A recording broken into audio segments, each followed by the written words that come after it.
Welcome to Coffee and Comics, and tonight we're gonna be doing our top 5 best non-superhero comic books that should be adapted into film. This is really good books. It deserves to be a film or a TV show. Yep. Ano, JV? Yeah, sounds good, man. So we're gonna do was it 5 versus 5? Yeah. Yeah. You name one, I'll name one. Yeah. So our rule is that if one of us has the same, title, and we say when the other person says it first, the other person has to think of what the succeeding title is. Yep. So this is gonna be very impromptu. Let's start na. Yeah, home court advantage. Okay. My first one, number 5, that should be a TV series that I think Netflix should wake up, open your eyes, because there's a good book out there called Public Domain. About Domain, the character. Yeah. And it should be adapted into the TV series. It's about a comic creator who got screwed over. Technically, para siya si Bill Finger, di ba? Right. To the Bob Kane of that world, and na corporate greed siya. He got put on the side, but he was one of the creators of that character, yung Superman analogy nila na si Domain. So ayan, because of that, he was able to get the rights, but not fully. He was just able to get the comic book rights, right? To publish his own book, and that's where the story is gonna revolve. I can't spoil it. It's something that you guys have to pick up. I'm loving this book so much. Actually, I can't wait for the next one. That's how much I love this book, and I'm too late to get the singles because I learned about this. It was already in issue 5, but you have the trade. You got the trade. Wala pa. I'm gonna get it. I should get that trade, or maybe when the first volume finishes, or maybe an album. I don't know until what issue this is gonna be going on. I hope it's not that long, so I can get the whole trade. Do you have the trade? Yeah, I have the trade. I got the digital version, and then I like it. I like it too. It's not on my list. Right? It's in my big list, but not on this top 5 list. Thank God. But what is interesting about it is that it's written and drawn by Chip Zdarsky. And it's dramedy, I'd say. A dramedy. Yeah, it's a comedy drama. It's funny, and it's just based on just pure dialogue. That's the only thing that's there. It's one of those few comics. It's like I read that's not action oriented. It's really about how these characters play off against each other. It's about family. Yeah, it's really about coming together, working as a family. Getting over family issues. It's really about that. And I thought it's nice because it's got that insight, that it's got that insider view of how the comic industry works with IP. It's how you protect your IP. Also, I think it's part that it has themes on that. It has lessons on that.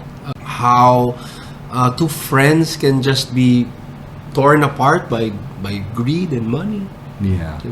It's all the interrelationships, like his wife, his sons, and then he's trying to bring back the old team together. Like he gets his old editor, and then the conflict between because they're trying to revamp.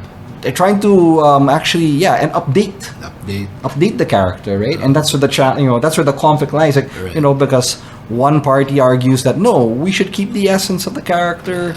And the other's like, no, you need to adapt to to contemporary times. Where do you stand in? Well, I guess you have to and like anything, you need to compromise. You need to please your core audience, the people who love the book in the first place. But at the same time, you do have to, appeal to the new audience. To a new audience. Because if you're just preaching to the choir, you're just stagnating, and and you're not gonna get any further. With your books, JV, Third World Power, do you own the whole IP? Yes. Okay. Yeah. And even War of Whispers and War of Whispers, I co-own it. You co-own it. I co-own it. How about Mythopolis? Same thing. I co-own that. It's Third World Power. Third World Power, actually, I co-own it as well. Okay. It's not fully yours. With Jim, with my artistic partner, Jim Jimenez. Okay. How much of the percentage do you own with? 50-50. 50-50? 50-50. And I think also it's also it alludes to the whole something like a Stan Lee, Jack Kirby / Steve Ditko dynamic because one person, the creator, one of the co-creators, he's more outgoing, he's more personable, and then the others are like a little more keep to themselves, doesn't want to really introverted, don't want to talk to the other people. But the thing is, I think for me, especially when it comes to this type of comic, you need to put yourself out there, especially if you're introducing it to a new audience. That's right. Okay, what's your number 5? All right, my number 5. It's Give Me Liberty by Frank Miller and Dave Gibbons. Oh, that's good. And that's good. That should be a movie, right? And I was hoping that after the popularity of the Sin City movie, you would think that it would have, right? I thought that after that, studios would be climbing over it, no? For all the different properties that Frank Miller owns. Like aside from that, there's Hard Boiled. I think Frank Miller has so much connections in show business. He's already technically a Hollywood director himself. Yeah. He did The Spirit. Yeah, he did The Spirit. It's really bad. Anyways, you have this. You can't escape the feeling that he's kind of overstayed his welcome. I guess maybe that. That's right. You have Sin City, and that's great. I know for a fact. I know in one story, in one interview, Robert Rodriguez had to chase him down. No kidding. Because he really wanted to adapt Sin City. Now, I don't know. Parang now you would think that his other properties would be adapted just like quickly. I mean, at the time, that was like 2005. But Ronin, I think has been in development hell for the longest time. But anyway, to go back to Give Me Liberty. Give Me Liberty is about the story of set in future America that's become a fascist America. And this girl named Martha Washington trying to survive in this future, and there's an army there called the Pax, and it's made out of all these felons, right? So what happens in the story is that the entire America, all the states start to secede from America. So it starts, and then so you have the main government, and they hire the Pax to try and keep the peace, but everything falls in, goes crazy, goes chaotic, and then you have Martha Washington, who's this really strong character, and she takes the lead, and she becomes very pivotal in this war, and it's just basically it's an America gone mad, and I like it because it's because it's got that when you read it, it's got that RoboCop feel. There's a lot of satire, there's a lot of humor to it, and it's just basically an America gone mad. It's so much fun. It kind of reflects on what's happening now. And Give Me Liberty was written back in late 1988. But it was beautiful. It was Dave Gibbons' art, and he was still he's still Dave Gibbons until now. But this is him coming off the popularity of Watchmen. Yep. So it was still. And I love the paneling of that book. I think the paneling was perfect. Right. The art was brilliant, and then it had these sections newspaper sections, they would do Time, Time magazine, and you get the picture of the world. It's so clear. Yeah, you see the picture of what's happening in all these newsprints. Right. I think that's one aspect of it that made it like a Paul Verhoeven film. Yes, it has that satire because it had ads. It had ads, so it's brilliant. Yeah. It's brilliant. Worth it. I mean, that for me is why is this not a movie? It should be. Right. Well, there was a movie in a way kind of like that. It's called Civil War by A24 Films. Not Civil War Marvel. That's another. So it's kind of like that. Yeah, I mean, but Civil War, that movie was really played straight. You know what I mean? Played straight. It was a road movie. Right. But this is really crazy, ridiculous stuff. But it was fun. It had a bit of tongue in cheek, but at the same time, Well, what do you expect from Frank Miller? Yeah. It's always a tongue in cheek thing. Yeah. It's always in that. But it has heart, and it was a story that had a lot of heart as well. So that's your number 5. Yeah, that's my number. I know you don't like this writer too much, but I'm a big fan of this writer. Sentient, Jeff Lemire. Oh, okay. It should be a sci-fi film. I think it was made when you read the book, you're like watching a movie. I think it was made for a film. I don't know if it's gonna be adopted soon, but it should be. It has a lot of heart. It's about a group of kids, and the adults die in this spaceship going to another planet, and the AI technically becomes the looking at technically becomes the mom of these kids, and that's where the story revolves. It's there's a lot of movies like this already. You watch I Mother, diba? There was already stuff like that, but I don't know. Sentient for me hits a nerve. It's a lot of there's a lot of heart. It questions what love is, what parental love really is. I mean, in this book, Jeff Lemire was able to write a very charismatic, very loving AI, but it's an AI. But and this AI truly loves these kids. I read it, and that's one of the few Jeff Lemire books I actually like. Okay. You know, especially with what's it, Gabriel Walta, the artist. His name is Gabriel Walta. I can't. He has a middle name, but I can't remember right now. But yeah, really, I thought it was an impressive book. You know, I liked and I liked exactly those things you're talking about, like, you know, how that AI was such a nurturing, you know, caretaker to them, and then, you know, especially when, you know, near the end when they encounter Another ship, yeah.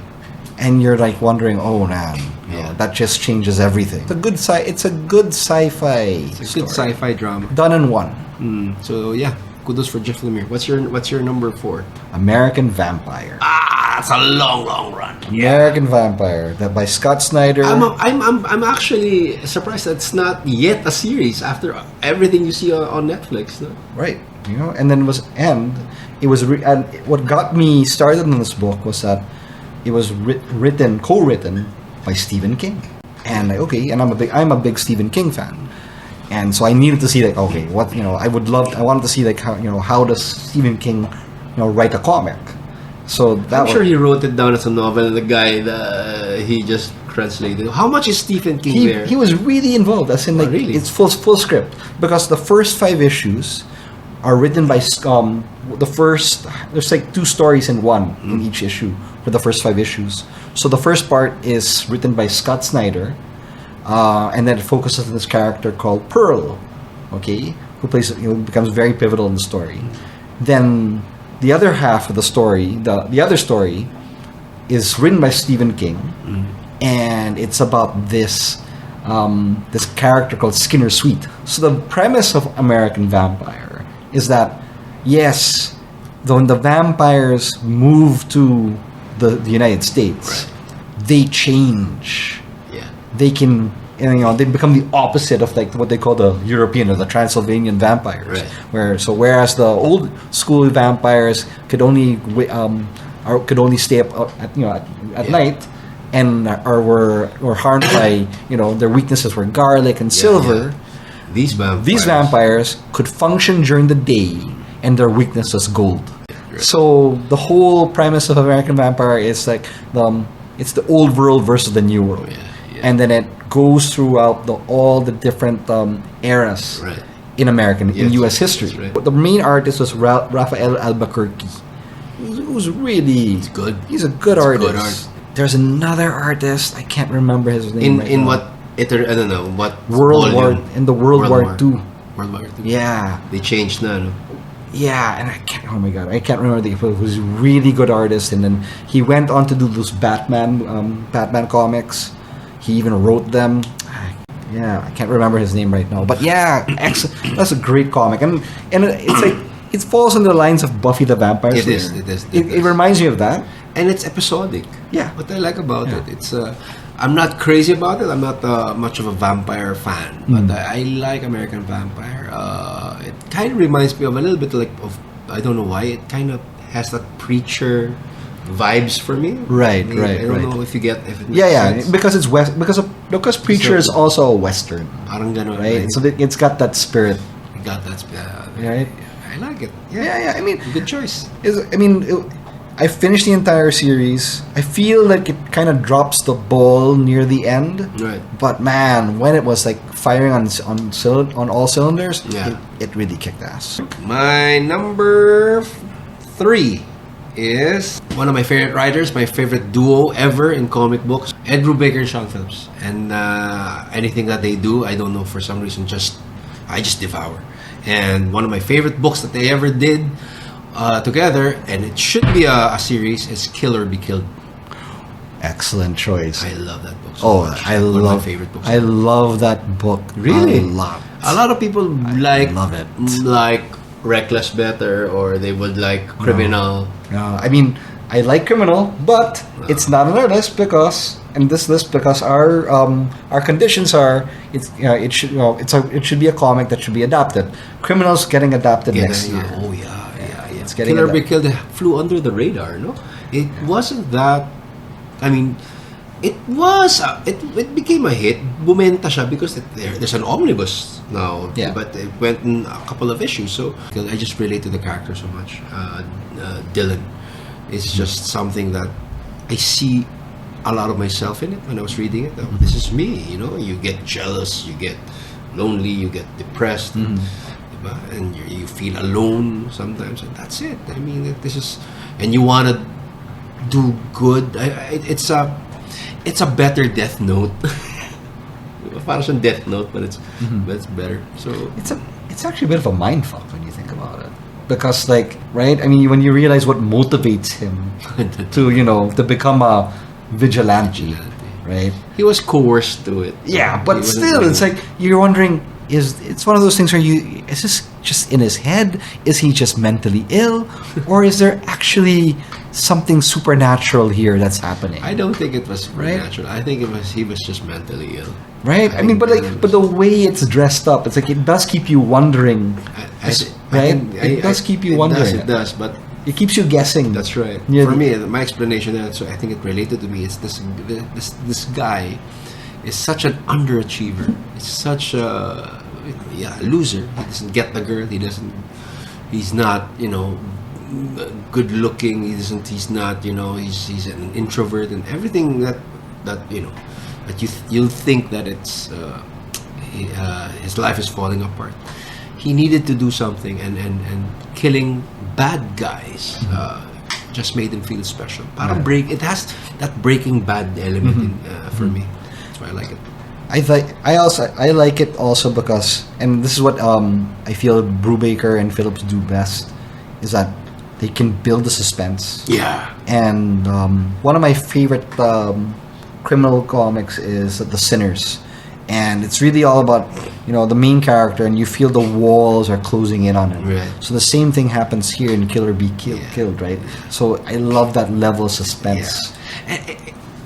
I'm not that much of a fan of internal monologue. I like writers that do stories with less internal monologue, and you just get it.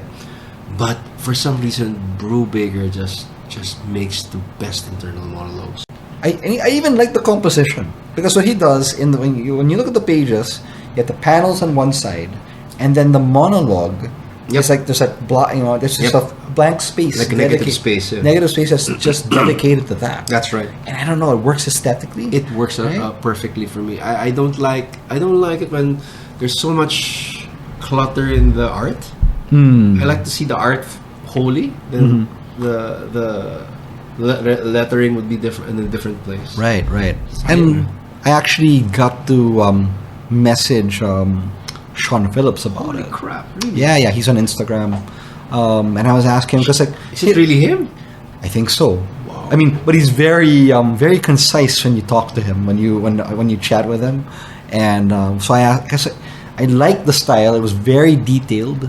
Most of the time when you look at his previous art, you could see here there's an evolution where it got more realistic. Right. And even when you look at his wide shots, it's got that normal Rockwell feel to it. Right. And then so it got really realistic. But his next book after that, I don't remember what the name of his next book was. His style changed. It wasn't as realistic. It wasn't as detailed. So I messaged him like, hey, I mean, I love your work no matter what. I'm just wondering why your style changed from Kill or Be Killed. He messaged me. He told me, well, Kill or Be Killed was done digital. Ah, Yeah. and he's a traditional artist. He was already he was basically in Kill or Be Killed saying, I want to try digital first. And then he just wasn't happy with it. He said, like, so he went back to traditional. The whole series of Kill or Be Killed was digital. Yes. Ooh. Okay, dokes. Man, I love Kill or Be Killed. You know, that's the only book I keep on reading every year. I just keep on reading it. I get hooked again. I don't know what. Yeah, it's really good. No, I mean, I get it. Probably my favorite book of one. It's of my like a favorite books of all slightly time. more realistic Kick-Ass. Yeah. Sorry, what's your number? Okay. Number 3 in the back. My number 3 is Lazarus by Greg Rucka Good and job. Michael Lark. Good job. I love Rucka. I Right? love me some Rucka. Yeah. And I mean, these guys have worked together before. Yeah. They did work in Gotham Central, I love that book. right? And they've done some work in Daredevil as well, with Ed Brubaker as well. But the premise here in Lazarus is that it's set again in the future, Yeah. and there are no more countries. Everything's owned by families, fronted by corporations. But the Lazarus, they're like super soldiers. Yeah, the Lazarus are their representatives. You know, they're the guys that they use like to lead campaigns, war. Yeah, War, when there's conflict, when It's there's like armed they're conflict. attack dogs. They're generals. Yeah, and they're not all the same. The Lazarus are different. Like, some are genetically genetically Modified, engineered, yeah. modified, and others are like cyborgs. Yeah. But man, they're when the action comes out here, Michael Lark, he delivers. I love He that guy. really delivers, and his artwork here is on another level. Right. It's a lot more realistic. Right. And man, the world building that Rucka does, I it's know. insane. I mean, Rucka is Rucka. I mean, he's one of the best writers in the business now, and oh my god, I love that should be a series, and I love the protagonist. Yeah, It's a sad story. yeah, it is. Forever Carla. Yeah, Because she all she wanted was to be loved by her yeah, dad. yeah. And all her dad Daddy does, issues. and all her dad does is emotionally manipulate her into doing what he wants. All she wants to do is please him. You know. Yep. And then as you get in further into the story, there's a lot of twists that come out, Right. about her backstory. Yep. But at the same time, they broaden the world, and then the conflicts that get involved. That involve. I It becomes love a world war. It's a family war. Yeah, And I it's love personal. It's all very personal. And I love the fact that the whole world now becomes privatized with just a few families Yeah. controlling everything. I love it. And and then you have people the people who work for the company. They're valued. They're basically people who are treated highly. Right. But then you have what they call the waste. Yeah. Who are unemployed. Right. Who the companies have no value, utilitarian value to them. Right. So it's Who should play the protagonist? Oh, shoot. For Forever Carla, I was thinking about it. What's her name? Gina? Is it Gina? Anyways, that girl. Anyways, that girl. Yeah, but unfortunately, she said some, she got herself canceled. Ganun. So I think she's like, you can't use her. But she had the build, for it, and she had the acting chops. So, a shame. And it's not. And no, they stopped. They stopped because they were always getting late. The story got the issues got later and later. That's frustrating, Yeah. When you get into getting so much into a book and like, what? It stopped. Yeah, and then Rucka said in the letters pages that we're not gonna start this again until we have like a big chunk of pages completed. They said that back in 2022. Patay. It's already, and they said that they would be back by 2023. So we're still hanging on here. Pag ganun, JV, don't they owe the publisher a book? They have to do it, di ba? Because they were, ganun ba yun? Or they advanced where they paid in advance and they. I'm not they so sure how Image works, because like Image is like parang like a lot of people. What the usual business model of Image is that, okay, you pitch a book, and then if we like your book, yes, we'll publish it. But right? then you own it, and then it's your we'll do the distribution, we'll publish it for you. But at say and then you get a cut of the sales, but you have to reach a certain target, a quota. Otherwise, they'll cancel your book, right? So with Lazarus, Lazarus has been around for it's like maybe 40 issues long already. So at this point, it's a very successful book. I don't know. Maybe Roca has enough clout to say, guys, I think people will wait. I'll wait. Can wait. Yeah, I'm waiting. I've been waiting for 2 years, and oh my god, I want them to finish the story already. I don't want to do this, but this is really one of my favorites. Another Sean Phillips and Brubaker team up, Pulp. Oh yes, that should be a movie. Oh yeah. That should be a movie. I was reading the book, and I love this book. I was reading a movie. It was made for film. I think an old Pierce Brosnan can play this. Okay. Well, Pierce Brosnan now, who's old, a lot older, can play this right. Then again, he's English. He has to have an accent. Yeah, he's not good with U.S. accents. I don't think he is. Wag na siya. Maybe an old, I would say Charles Bronson, pero wala na siya. No? So someone like that, in that vein of actors. Maybe the guy or the guy who played Rick Grimes, because he's too much of a typecast. Andrew Lincoln. He does a good. But don't you need an old guy for this? Andrew Lincoln's old. It's like in his 50s, I think. Oh, okay. That though. I was thinking Kevin Costner. Oh, yun, pwede rin. Diba? He's really a cowboy. Yeah, that's Kevin Costner. Yeah. Or just give it to Pedro Pascal. So you can't go wrong with Pedro Pascal. Anyways, I love that book, and I'm glad it's a one-shot story. Thank God for that. So it's contained to one book, and I love it. That was I enjoyed that as well. I think, in fact, I was thinking that might have been one of the books that he that they did right after Kill or Be Killed. Yeah. And that's when I go, wait a minute, the style's changed. No, I liked it more in Kill or Be Killed, but I mean, it's still a good book. Yeah. What's yours? Next one for me, number 2 is Fear Agent. Fear Agent by Rick Remender. And Tony Moore and Jerome Opeña. That is a high concept story. Oh man, it's one of my favorite sci-fi books. I mean, you could see when you read it that I'm not really into that those type of comics, but it reminds me of like those 50s sci-fi or books that with those it's that prototypical iconic Rocket Man, the Flash guy Gordon, the guy with the they had the jetpacks. So it that's the template, but it goes deeper than that. Yeah, it does. Right?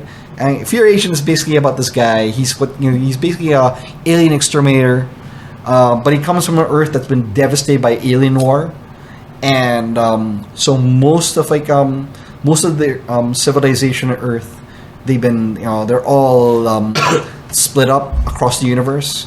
So now he used to be one of those guys who was fighting that war, but now he's this alien exterminator, and he's just trying to make a living. Yeah. And but man, there's a bigger world in Fear Agent, but I think they built a big world. Yeah, they really do, and it's sci-fi, but it's with very graphic violence.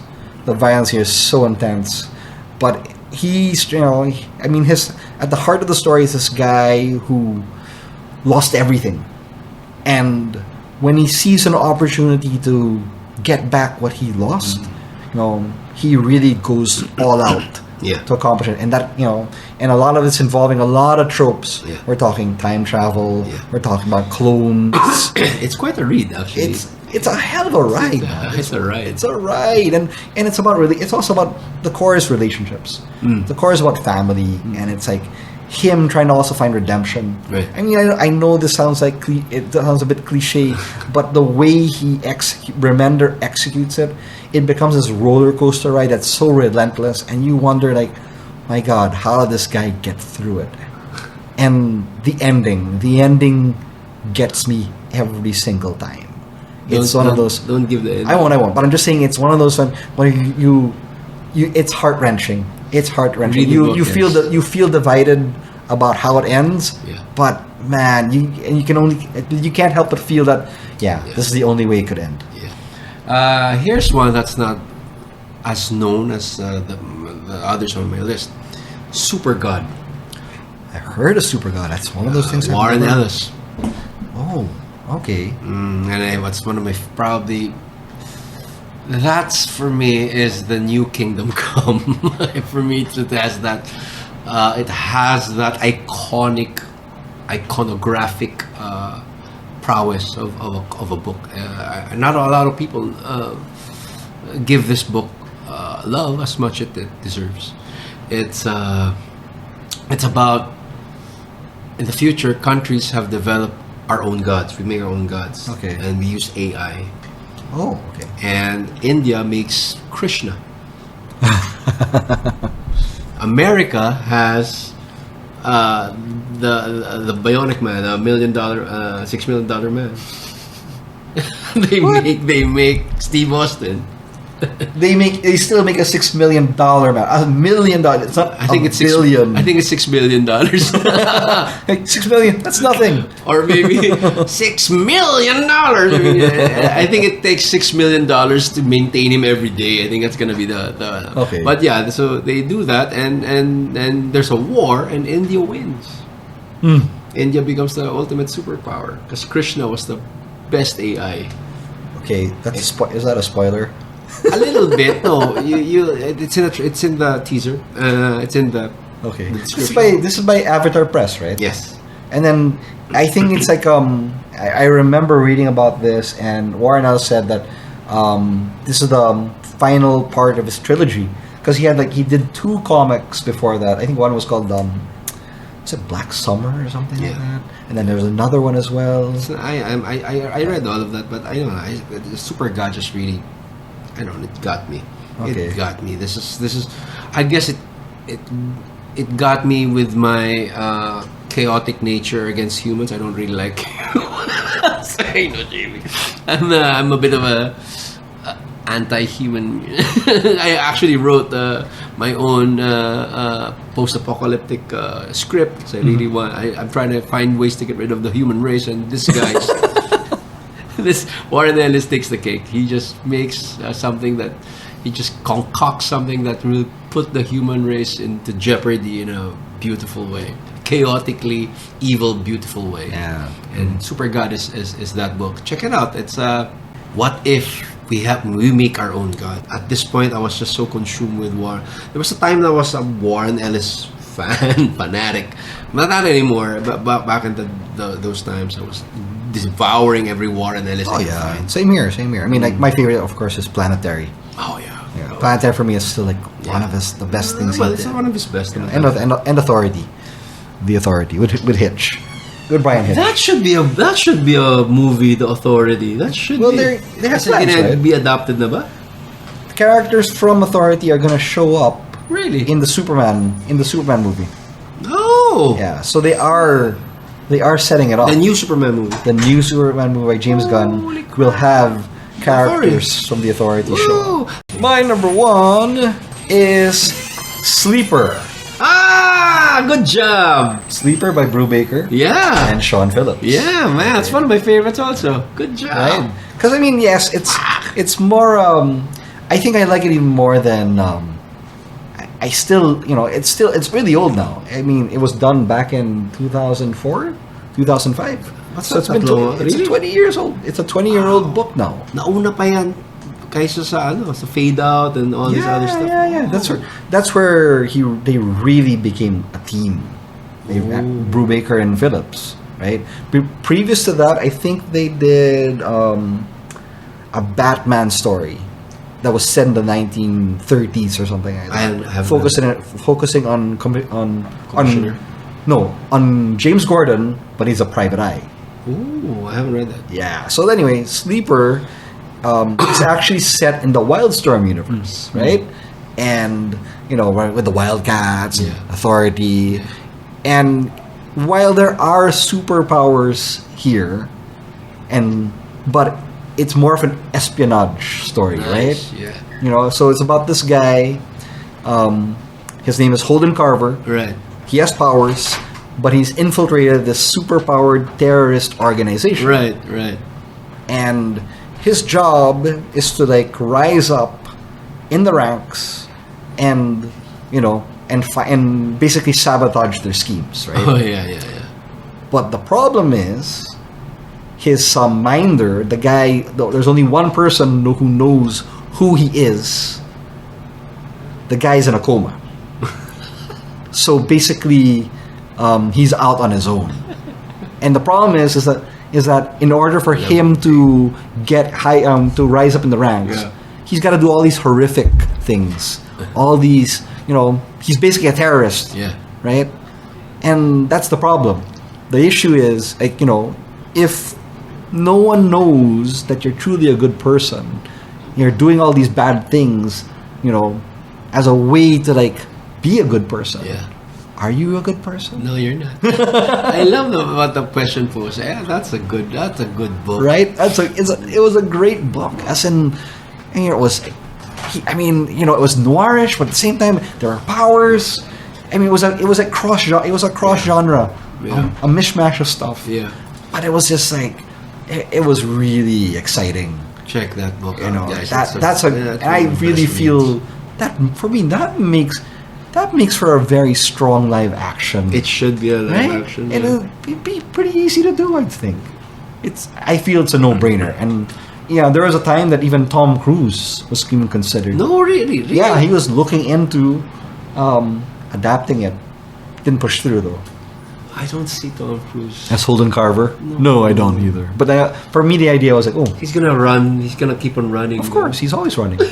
He never stops running. You ever watch that episode of Family Guy? Yeah. He's running from his gayness or whatever, from his homosexuality. Those are our top picks. All right, we gotta cap it off, man. We're gonna go 1 hour na. Yeah. Let's JV, go. thanks so much. No worries. Let's do this again, and next time we're gonna be doing books people hate but you love.